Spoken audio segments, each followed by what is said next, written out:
Welcome back to Sensation Station News, your one-stop shop to the latest in information. Here reporting live in Lexington just days after when a deadly battle struck out between common folk, otherwise known as Minutemen, and the British Redcoats. Here we have local Philip Russell, who was a Minuteman in the Battle of Lexington, telling his story of what happened.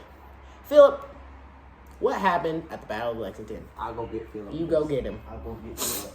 This commercial is sponsored by Dawn Dish Soap. Do you want your boots clean for war? Well, get Dawn Dish Soap. Wherever boot is as clean as a baby's bottom. Hello, Philip Russell. How are you doing on this fine evening? Howdy, partner. Howdy. Now, Philip, what happened at the Battle of Lexington? I, Philip Russell, do by state on April 19, 1775, on the green of Lexington, a war started. At about 5 o'clock in the morning, me and my fellow Minutemen started marching towards the green. Some of us were already here, and others were yet to come. Now you gotta remember, there's not a lot of us Minutemen. Anywho, we were marching towards the green when we see a large group of redcoats. A large group, eh? A large group of redcoats. Now, how big would you say this group of redcoats was? I'd say about, I don't know, big. Bigger than your group. Big, way bigger. Way bigger. Anywho, they were marching towards us. Now I turned around to Nathaniel, talking about the big old buck I shot yesterday. But I like hunting. Mm-hmm. And when our backs were turned, they had the audacity. The audacity. The audacity. I say, the audacity. The audacity to begin firing upon us. At that minute, our men had already been killed and or shot and wounded. And or wounded. And or wounded. That's how bad the situation was. That's how bad it was. That's how bad it was. Now, mind you, not a single soul of our company had fired a single shot on the redcoats. A single shot. A single shot on a single shot. Yes, That sir. is to my knowledge. That is to your knowledge. To my knowledge. To his knowledge. And I was there firsthand. Firsthand. After that, the British continued firing us, and we had to make our escape. Now, thank you, Philip Russell, for that interesting piece of information. Well, thank you for having me on the show. Well, thank you. Go Lexington Loggers. Yeah! Well, you heard it from him. There's Philip Russell. Now, going on to a commercial. This commercial is brought to you by Geico. Do you want your musket and all your slaves insured? Well, get Geico. Anywho, now on the other side of the pond, we have the one and only Lieutenant John Baker, who is an officer of the British Army. Now is telling us the side of the story of what happened on the Battle of Lexington. Going to him now, Lieutenant John Baker, everybody.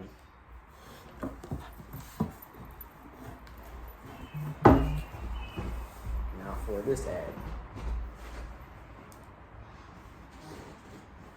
Don't you love being fresh, being clean, being sparkly? That's exactly what Tide can do to your clothes. Just wash them in your bucket with Tide soft fabric softening junk. Wow, the camera there for a second.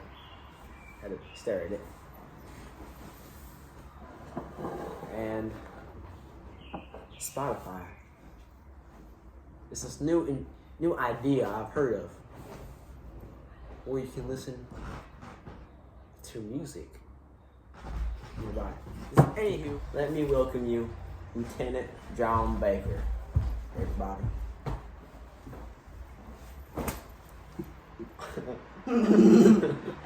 Hello.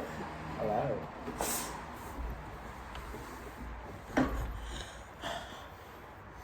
Now, Lieutenant John Baker, what is your opinion here? What's your story? Now, on the 19th of April, at about 2 o'clock, we found ourselves marching through a long stream up to our waists. Now, at this point, we were 5 miles away from a town called Lexington. At this point, we made aware of a group of people made up of some 100 people having an intent to oppose us. Now, it was about 5 o'clock in the morning when we arrived where the news of this group of people was thereby confirmed. There were around 200 to 300 of them in the middle of the town square. As we kept sauntering through the town, prepared for any attack whatsoever, we approached the pathetic group and they fired at us. 1 or 2 shots, I believe.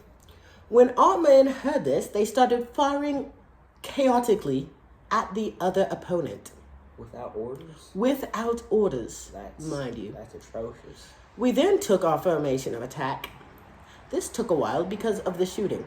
It was almost impossible to hear any orders at that point. Bless you. It's the typhus. Our men were so wild and ravenous that it was no possible circumstance they could hear orders. After we waited a considerable amount of time, we then proceeded on our way to Concord. Thank you. Thank you, John Baker, for your time. Well, thank you for having me. And I bid you good day, sir. Well, that's so kind. Yes. See you later, alligator. Now, for another ad. Water. So fresh, so clean. It tastes just like water. Water. I like me some good old-fashioned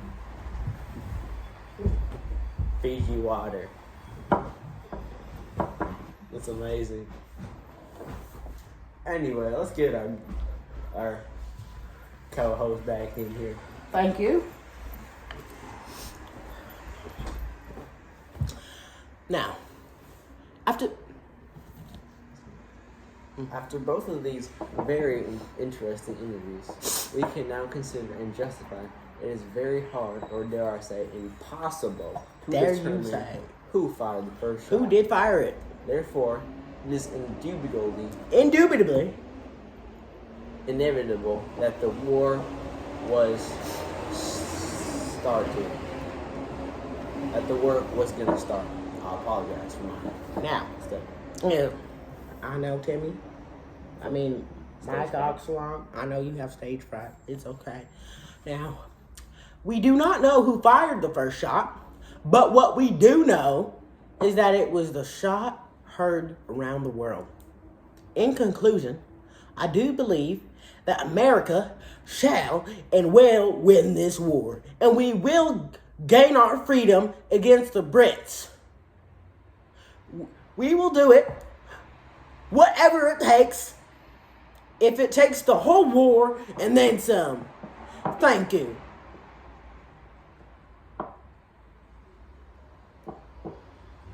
Tune in with us tomorrow with the latest news. This is Sensation Station.